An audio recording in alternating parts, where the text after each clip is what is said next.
Миний Монголын ард түмнийг сайхан болгоно гэж ямар ч олон жил хууруудаа.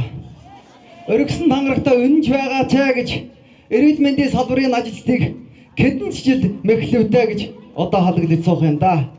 Сонгуулиас сонгуулийн хооронд, амлалтаас амлалтын хооронд тангарагтаа өнж ажлаа сайн хийгэж энэ шалтгаан нийгмийн тогтолцоог өөрчлөх нь зүйтэй юм аа. Өөрчлөх шаардлага байна.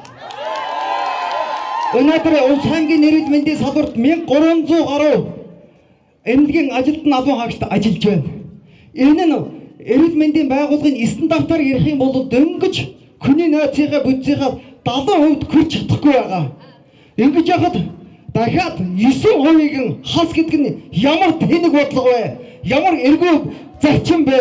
Яаж идэртахаараа бид нарыг ингэж ядуурлаа. Бид нарыг яахаараа ингэж бас сэтгэлийн зовлонтой амьдруулах гэж удирддаг юм байна гэж хэлмээр байна. Бид бүхэн өнөөдөр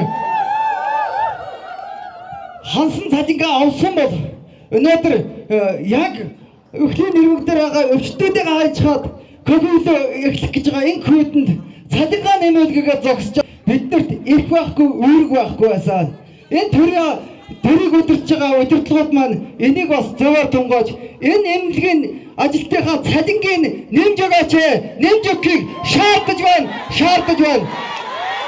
Бид бүхэнд жагсаг болохоор 2 цагийг өгдөг. Өөрөөсөө идэх болохоор нь, тансаглах болохоор нь сар жилээрээ тансагладаг. Ийм шударгуус юм бол байж болохгүй. Сонгуулийн амлалтаар эмнэлгийн ажилтныг орон сууц чөлдөн гэсэн хөтөлбөр чинь яагаад хэрэгжихгүй байгаа юм бэ? Энэ хөтөлбөрөөр хэрэгжүүлээч. Бид бүхэн өрх толгоос нь эмэгтэйчүүд байгаа. Өрх толгоос нь аав хүн бас эмчхэн ажил хийж байгаа. Тэр хөдөөгаа багийн эмчнэр, сумын эмчнэр бүгд л ядарч явж байгаа.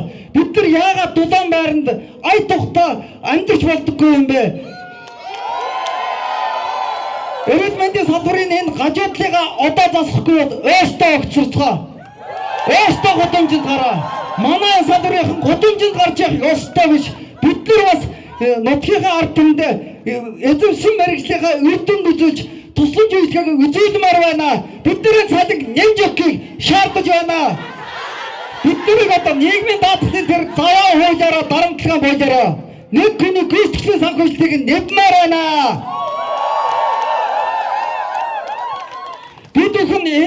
Бид бүхний шаардлагыг хүлээж авахгүй бол зөвхөн эрүүл мэндийн салбарын ажилтан гэхгүй улс аймгийн 85,000 хүн нэгдээд жагсах боломж олцоо байгаа шүү.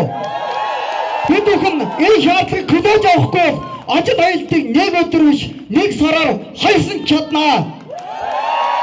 Тангарагтаа нэмж бай гэж дарамтлагаа болоороо. Энэ шаардлагыг биелүүлнэ гэдэгт итгэж байна. За Цэдэн Божиртой баярлалаа.